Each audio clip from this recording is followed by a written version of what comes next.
Welcome to Powerful Women Rising, the podcast where we ditch the rulebook and build businesses with authenticity, integrity, and a whole lot of fun. Join host Melissa Snow, business relationship strategist and founder of the Powerful Women Rising community, as she interviews top experts and shares candid insights on business strategy, marketing, mindset, and more. Let's get real, get inspired, and rise together. This is Powerful Women Rising. Hey everybody, welcome back to another episode of the Powerful Women Rising podcast. I'm your host, Melissa Snow. I am actually excited to be back here with you today. You may have noticed some inconsistencies in producing episodes of this podcast. I don't know why I have such a mental block to doing these solo episodes. It's one of those things that I think my ADHD brain is like, that is going to be so much work. That's the same thing that my brain says about laundry. It's the same thing that my brain says about mowing the lawn. And every time I do those things, I'm like, that really wasn't that much work. And then I have amnesia. And the next time I have to do laundry or mow the lawn or do a podcast episode, my brain is like, oh my God, that's going to be so hard. It's going to be so much work. So one of the fabulous things that happens in the Powerful Women Rising community is every month we have a 4-hour content creation co-working call, and it's happening right this second, which is why I am creating content. People can show up for any part of the 4 hours or for all of the 4 hours, but for the people who do show up and who need something like this, like me, hello, hi, I'm the problem, it's me. It really has been a game changer. Like, it's so nice to get this stuff done right at the beginning of the month, not have to think about it for the next month, not have that like shame spiral hanging over your head of like, you should be posting on social media. You should have done a podcast episode by now. You should have done all the things, because they're just done and you don't have to think about them again. It's really wonderful. So if that resonates with you, I highly encourage you to click the link in the show notes and check out the Powerful Women Rising community. It has lots of benefits. That is just one of them. All right, so let's dig into today's episode. This is an interesting topic, and it's something that I get asked about a lot, which is, should you pay to network, or can you get by only attending free events? Now, I want to be clear before we start that I'm talking about a lot of things in general today. There are paid events and paid networking groups that run the gamut on cost, right? Some of them we would say are very expensive. Other people would say that's not expensive at all. So I'm talking about paying $1 versus thousands and thousands of dollars. Or I'm talking about an event or a group that you actually join that has no cost. And the other thing I want to make sure that you know is I am going to be speaking in a lot of generalizations regarding the people at these events, what happens at these events, the results at these events, and I want you to know that there are exceptions to all of the rules. So just because I say generally most of the people at these events are blah, blah, blah, I am well aware that that is not true for 100% of the people all of the time. It's impossible for me to address every single person, every single group, every single scenario. So today we're just talking about it in generalizations. Take what is helpful to you and leave the rest.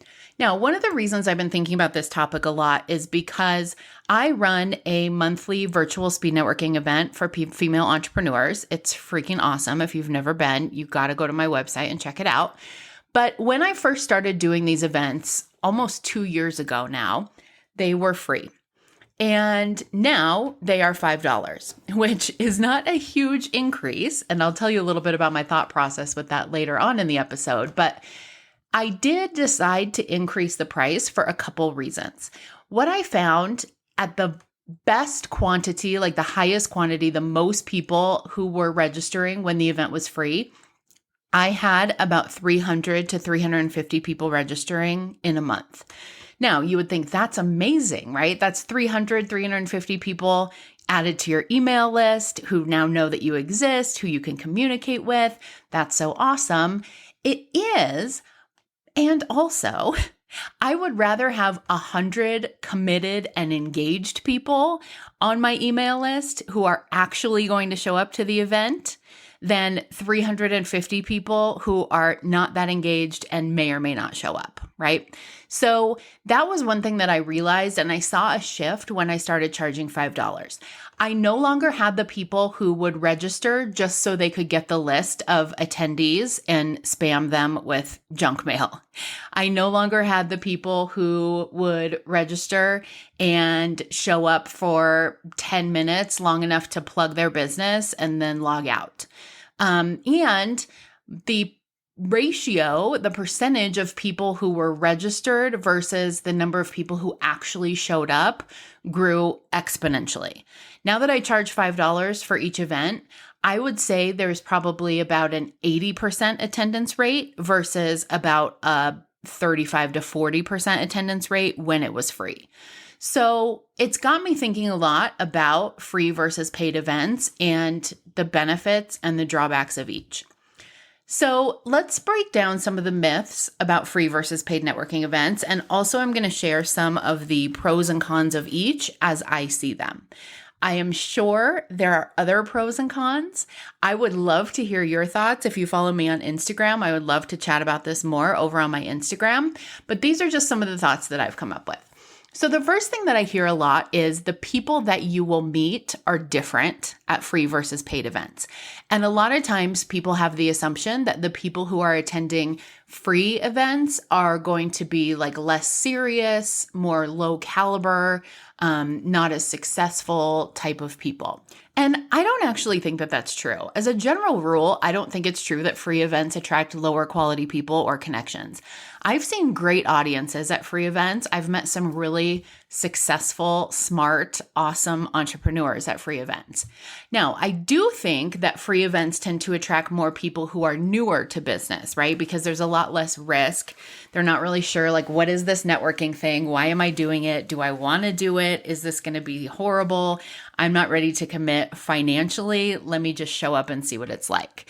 So that makes total sense. And I fully support that if you're newer to business.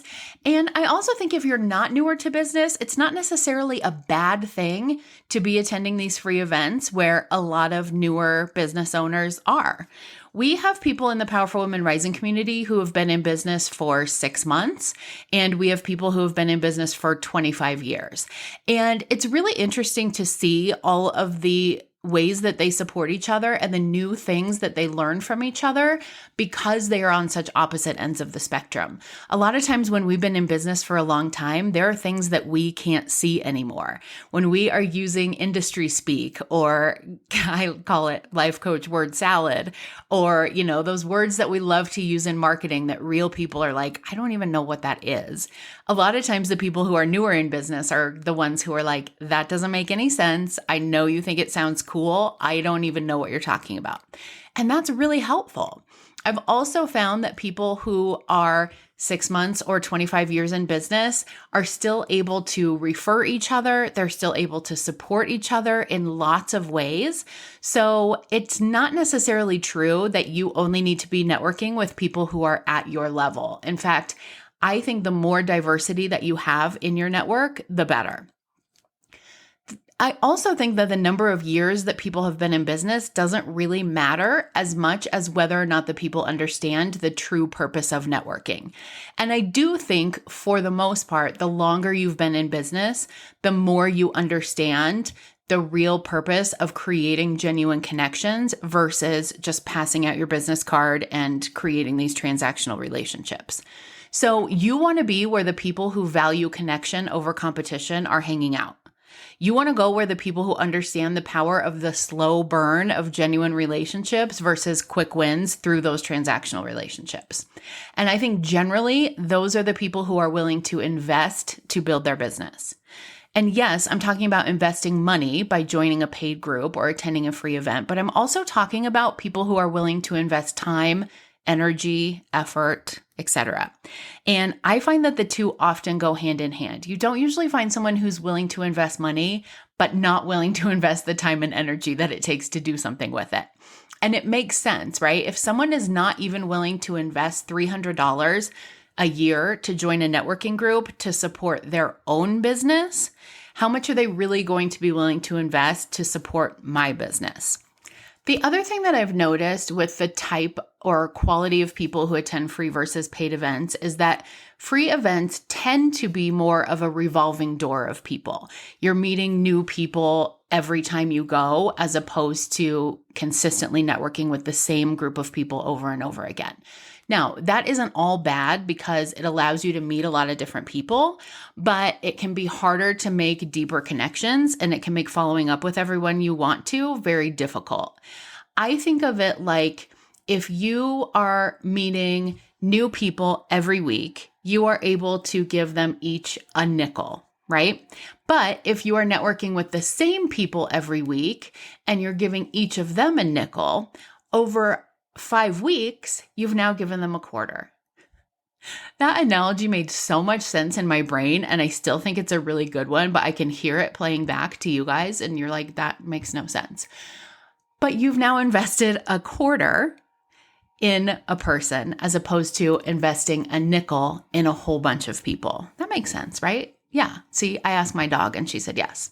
So in the Powerful Women Rising community, when I was creating that community, one of the things that I wanted to do was create a structure that allowed the follow-up to kind of be included in the membership so that people didn't have to attend the calls, but then also schedule one-on-one follow-ups with all of the people in the group over and over again to make sure they were deepening their relationships, staying top of mind, doing all the things, right? So we have a lot of different calls that have different variety, but by showing up to the different calls, you have an opportunity at every single one, even if it's not technically a networking call, to get to know people better, learn more about their business, share more about your business, see how you can support each other. And so that is one of the pros of being in a paid group where you are consistently with the same people over and over again. You are able to create real relationships and leverage those relationships over time to help your business grow without having to put in a lot of extra effort. The other problem with this revolving door concept at free events is that if you meet someone once or twice, they are likely to forget about you and vice versa, right? Because you've only given them a nickel, not a quarter. I will remember you for a quarter. When you are meeting with the same people consistently, you're more likely to remain top of mind with them. And if you remember, one of the main purposes of networking, one of the definitions that I love for networking is a broadcast system of multiple transmitters. Your goal in networking is creating a broadcast system of multiple transmitters. This means you want to create a system of people who will say your name in the rooms that you're not in, who will volunteer your information for opportunities that they know would be a good fit for you, who will connect people who would be ideal clients or power partners for you, even if you're not there. And if people don't remember you, if they don't know you that well, or if you're not top of mind with them, that's likely not going to happen. On the other hand, I often say that if you're networking with the same people over and over again, you're doing it wrong. You never want to stop building your network or the whole concept falls apart.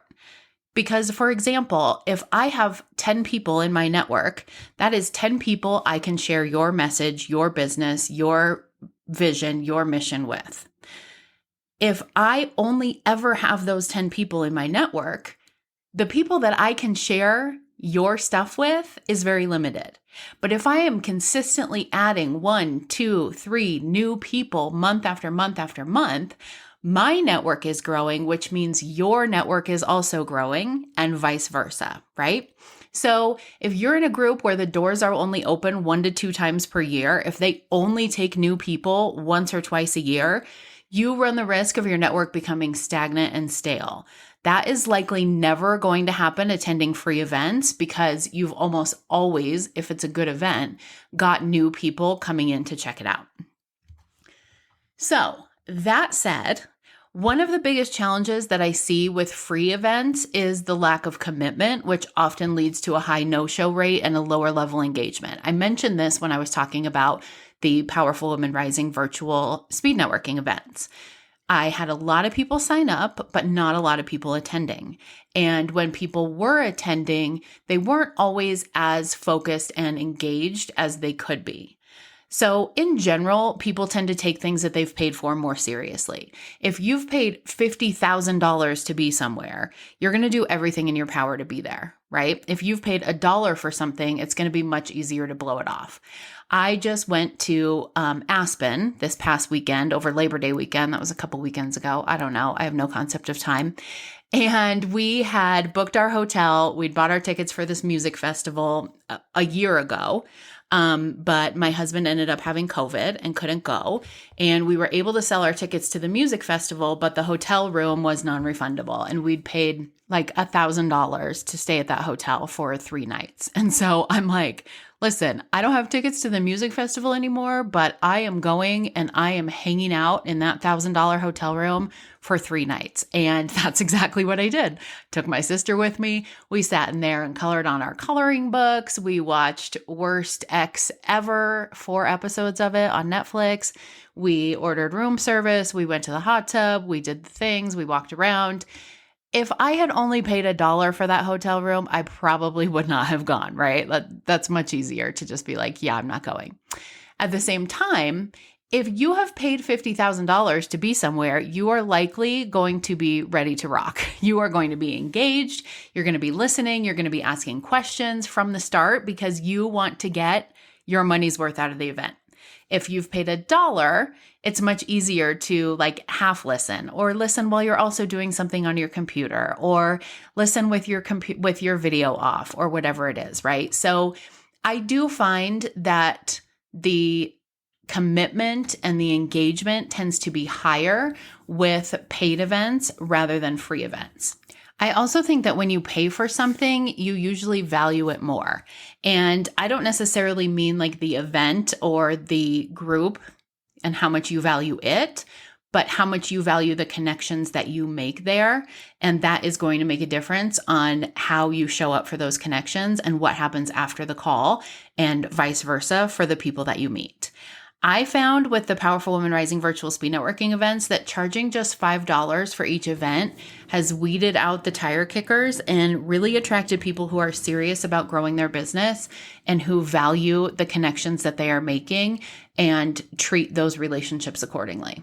So obviously, one of the pros of attending a free event or a free group is it's free. You don't have to pay. You don't have any financial risk. You really are only risking your time and your energy. And the worst thing that's going to happen is you're going to be like, well, that was terrible. I will never go back to that, right? But you're not out money, and there you go. And there's definitely something to be said for that. I also feel, though, as a general rule, that when you're going to a paid event or a paid group, you can have higher expectations of the event and of the host. I think generally when you're paying, you're getting a better, more elevated experience. There is an agenda. The host is prepared. Things are moving along quickly. They don't want to waste your time because you've paid to be there. If you haven't paid to be there, it is possible that the host is showing up just as half-assed as everybody else is, because what have they got to lose, right? Are you going to ask for a refund? Probably not. Now, in some ways, the fact that you're paying to attend an event or a group can also be a con, because when we pay for something, we're a lot more likely to expect immediate results from it. And that's not typically how networking works. Networking is always a two-way street, and it requires consistent effort from you and the people in your network in order to grow that know, like, and trust factor. Because networking requires consistent effort from you in order for you to see a return on your investment, if you're not willing to put in the time and effort and you're looking for more immediate gratification with very little work on your part, you're going to be wasting your money by paying for a group or event. For example, I run the Powerful Women Rising community, which is an online community for female entrepreneurs, but I also run an in-person networking group here in Colorado Springs where I live. And sometimes I will have people who don't renew their membership, and I will have a conversation with them about why they didn't renew, and they will say, well, I didn't get anything out of it. I didn't get any leads. Nobody wanted to talk to me. I didn't make any money. It was a waste of my time. And then I look back on my records and I can see they only attended 2 events or calls or meetings in 6 months or in a year. And to me, that's like paying for a gym membership for a year, going twice, and then canceling your membership because you didn't lose any weight, right? There are some things that you can pay for and get the results without putting in any effort. The gym is not one of them, and networking is also not one of them. So just to kind of wrap everything up, from my personal point of view, I love a free networking event. I love a free networking group, and I do try to work 1 or 2 of those a month into my schedule when I can.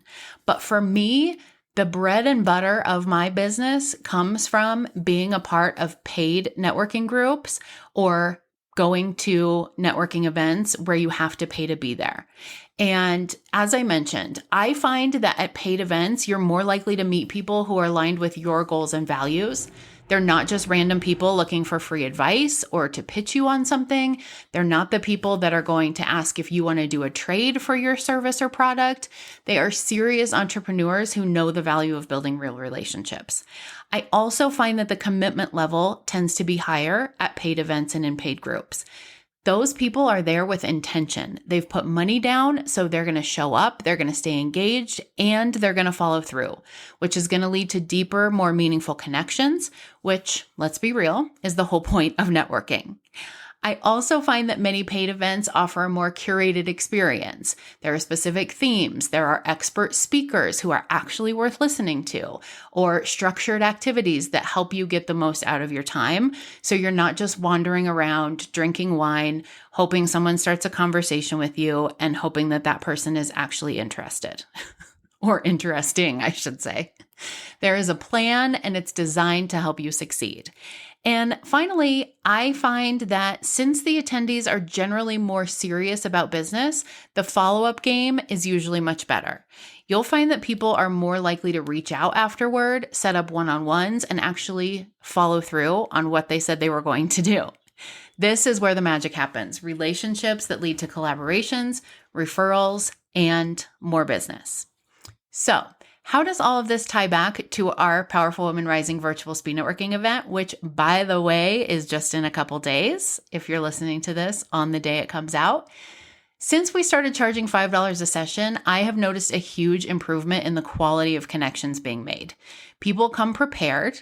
They have thought about how they want to introduce themselves, what kind of connections that they're looking for, and they're just way more engaged during the event. Their cameras are on, they're listening, they're laughing, they are asking each other questions. It's like everyone is there to play full out, and the energy is electric. And because the caliber of attendees has gone up, the experience is better for everyone. You're not just networking, you're building relationships with people who are serious about growing their businesses just like you are. So, to wrap things up, there is no one-size-fits-all answer to the question of whether paid or free networking is better. It really depends on where you are in your business journey, how much time and effort you're willing to put in, and what you're looking to get out of your networking efforts. If you are serious about leveling up your business, paying to network can be a total game changer. You will meet high caliber people, you'll have more meaningful conversations, and ultimately build stronger relationships that can drive your business forward. That said, there is a lot of value to attending free events and groups, and you will find a lot of super cool people. You will meet a lot of variety of people, and you'll have the opportunity to break out of your regular box and get some new insights into your business. So, if you are ready to take your networking to the next level, I would love to see you at our next Powerful Women Rising virtual speed networking event. You do not have to be a member of the Powerful Women Rising community to attend. This event is open to the public. It's just $5 and it is worth every freaking penny. So click the link in the show notes, register for the next event, and we will see you next time. Thanks for listening to Powerful Women Rising. We hope today's episode inspired you to keep rising. If you love the podcast, please subscribe and leave a review. It's like giving us a virtual hug and helps more awesome women like you find the show. Click the link in the show notes to get your free list of top virtual networking events for female entrepreneurs. It's time to make real connections and grow your business with integrity and authenticity. Until next time, keep rising and stay powerful.